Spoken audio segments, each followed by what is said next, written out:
अरे भैया, मिलता तो वही है जो तुम्हारे भाग्य में है, इसलिए ज्यादा चिंता क्यों कर रहे हो भैया?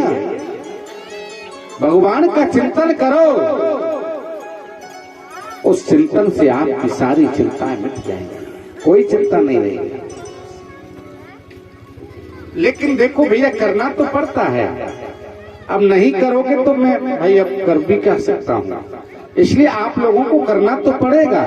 मन को भी वश में करना पड़ेगा, इंद्रियों को भी भगवान में लगाना पड़ेगा, बैठ के भजन भी करना पड़ेगा। ऐसे काम थोड़ी चलेगा कि मन चंगा तो कटौती में गंगा। महाराज, हमारा तो मन चंगा है। अरे भैया, मन को भाव सुंदर होना चाहिए। अरे कहने से थोड़ी कुछ हो जाएगा। मन के हीन कर्म के नंगा, वो नर कहें खटौती में गंगा। कर्म कुछ करना नहीं चाहते हैं और कहते हैं खटौती में गंगा। खटौती में गंगा कभी नहीं आने वाली है, इसलिए हमेशा मुस्कुराते रहो। हर स्थिति में, हर परिस्थिति में, हर संकट में। सब रोगों की एक दवाई, हंसना सीखो मेरे भाई।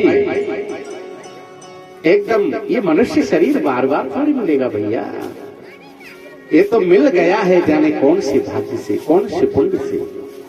इसलिए मनुष्य शरीर प्राप्त करके एकदम भगवान के भजन में रहो, आनंद में रहो, मस्ती में रहो।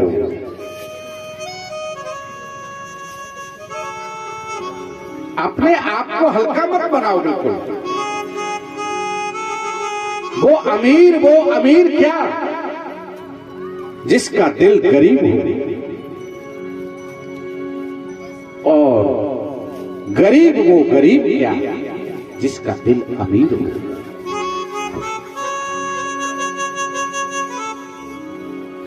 भगवान के चरणों में रह करके एकदम मस्ती में रहना चाहिए, आनंद में रहना चाहिए। अब तो सज्जनों कहते हैं, देवहूति महारानी जैसे ही प्रवचन सुनकर के सिद्धदा नाम की एक नदी के रूप में परिणत हो जाती हैं और कपिल देव भगवान गंगा सागर नाम के क्षेत्र में चले जाते हैं, जहां पर आज भी हम कपिल भगवान का गंगा सागर में मकर संक्रांति को दर्शन करने के लिए जाते हैं। माता देवहूति का जो वंश है वो यहीं तक रहा, आगे की ओर नहीं बढ़ा, क्योंकि कपिल भगवान ने फिर शादी विवाह थोड़ी किया, चले गए थे, वो भगवान का भजन कर रहे थे। अब तो प्रसूति नाम की जो कन्या है वह दक्ष प्रजापति के साथ में उसका विवाह हो जाता है। उनकी एक बेटी हुई है जिसका नाम है सती, और आकुति का विवाह कहते हैं, जो आकुति नाम की जो कन्या है वो कहते हैं रुचि नाम के प्रजापति के साथ में उसका विवाह हो जाता है, जिसके गर्भ से लक्ष्मी नारायण भगवान का प्राकट्य होता है।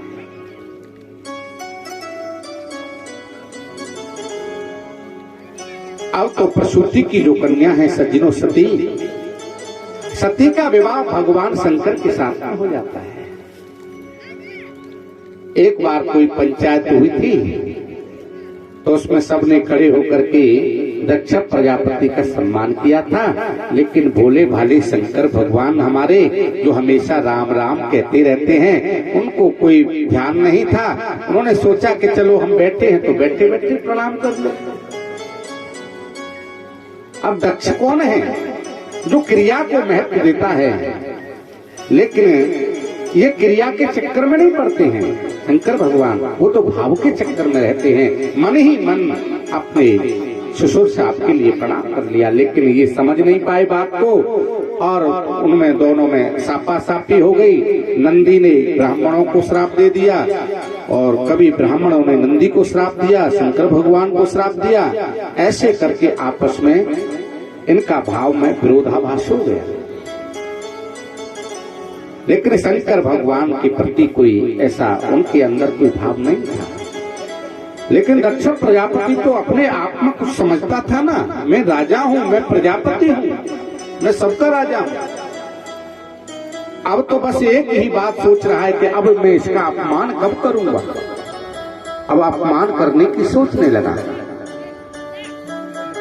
तो एक यज्ञ का आयोजन किया और उस यज्ञ में सबके लिए, देवी देवताओं के लिए, अपनी कन्याओं के लिए निमंत्रण दिया, लेकिन भगवती सती के लिए कोई निमंत्रण पत्र नहीं भेजा था। आकाश मंडल से कुछ विमान जा रहे थे, देव स्त्रियां जा रही थी। उन्होंने पूछा, क्यों सती, तुम्हारे पिता के यहाँ पर इतना बड़ा यज्ञ हो रहा है, उत्सव हो जाएंगे, आएंगे।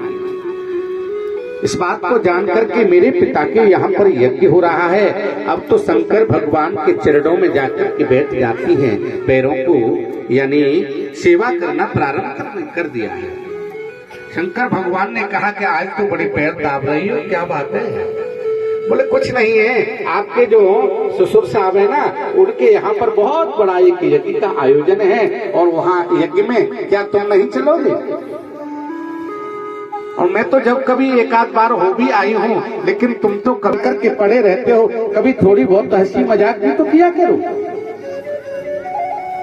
शंकर भगवान को तो सब पता है क्या लीला हुई है, अंतर्यामी भगवान है भाई। उन्होंने सती से कहा, देखो हमारा निमंत्रण नहीं आया है और जहां निमंत्रण नहीं हो वहां नहीं जाना चाहिए, लेकिन सती किसी भी बात को मानने के लिए तैयार नहीं होती है। आज शंकर भगवान समझ गए हैं। अब आप लोगों को पहले कथा को बता दिया है भाई, अब रोजाना आप नहीं आओगे तो कैसे पता पड़ेगा। सती चरित्र को आपको बतला दिया है। सती जी भगवान श्री राम को नहीं पहचान पाई, तब जाकर के स्वयं मां भगवती जगत जननी सीता जी का रूप धारण करके रास्ते में बैठ जाती हैं। वहां पर राम जी ने कहते हैं इनको पहचान लिया है और बोले, हे भवानी, हे अम्बिके, आपके साथ में वो वृषभारूढ़ होकर के जो नंदी पर बैठ करके आते हैं वो आज है नहीं, क्या बात है? और उनसे मेरा प्रणाम जाकर के कह देना। इस प्रकार से ये सब बातें हुई और शंकर भगवान ने पूछा भी था, क्या सती तुमने परीक्षा कुछ ली? नहीं, बोले मैंने कोई परीक्षा नहीं, जैसे आपने प्रणाम किया वैसे ही मैंने भी प्रणाम कर दिया राम जी के लिए, मैंने कोई परीक्षा नहीं ली। लेकिन शंकर भगवान तो अंतर्यामी हैं, सब बातों को जान गए हैं और मन ही मन आज सती को भगवान ने त्याग दिया है। क्यों? क्योंकि भगवान श्री राम को अपना इष्ट मानते हैं और सीता जी उनकी माँ है, इसलिए माँ का रूप तुमने धारण कर दिया है, इसलिए अब मैं तुमको अपने जीवन में अपनाऊंगा नहीं। खेलती थी सती और जो भी सारी श्रृंगार जो भी था, जो बक्सा, जो श्रृंगार दानी थी, वो सब कहते हैं साथ में दे दिया है, क्योंकि उनको पता था कि अगर मैं बिना सती के इन चीजों को देखूंगी तो मैं सती की याद करूंगा बार बार। इसलिए अब मुझे पता है कि सती से मेरा अब दोबारा मिलन होने वाला नहीं है। यहाँ पर बहुत रोक रहे हैं, बहुत समझा रहे हैं, लेकिन मानी नहीं है।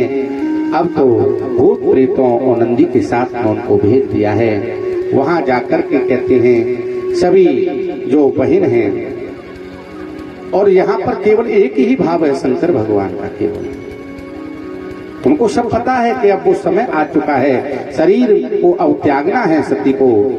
होगी वही जो राम रचिरा,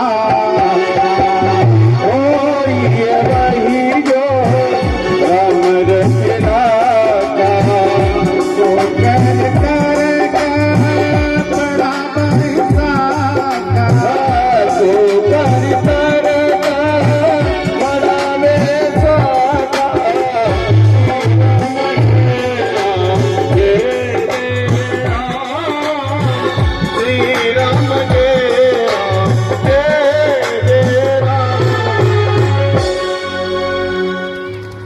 यहाँ पर केवल भी हैं। कोई बहन कह रही है, क्यों? वो तुम्हारे जो पति थे ना, वो बूढ़े बूढ़े नादिया पर बैठ करके आते थे, वो आज बूढ़ा नादिया तो आया होगा ना? अच्छा, अब कोई गाड़ी वाड़ी बदल दी है कि कोई बूढ़ा नादिया आई है? लेकिन सती कुछ बोल नहीं रही है, अपमान को सहन करती हुई बैठी हुई है। अच्छा, वो तुम्हारे पतिदेव अब नंगे धड़ंगे रहते हैं कि अब कुछ कपड़ा वपड़ा पहन लेते हैं कुछ? अच्छा, क्या हुआ है, आपके जो पतिदेव हैं वो भभूति रमाते हैं कि नहीं रमाते हैं? अच्छा आप शमशान में जाते हैं कि नहीं? लेकिन कोई भी जवाब नहीं दिया। बस माता से मिल करके अब तो यज्ञ मंडप की ओर आज सती जा रही हैं।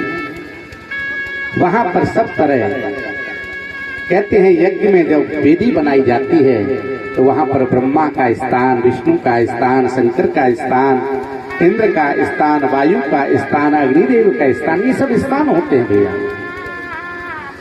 तो उन स्थानों में सबका स्थान है, लेकिन शंकर भगवान का कोई स्थान नहीं मिला। अनाहुत हो जाते हैं और दक्ष प्रजापति मिला नहीं अपनी बेटी से और छड़ी लेकर के घूम रहा है, टेढ़ी टेढ़ी आंख कर रहा है। बोले सती आ गई तू, तेरा न्योता भी नहीं दिया था। अब तो सती जी के ऐसे बाण लगता है, ऐसे प्रहार करने लगे। सती जी ने देखा, बोले मेरे पति का कोई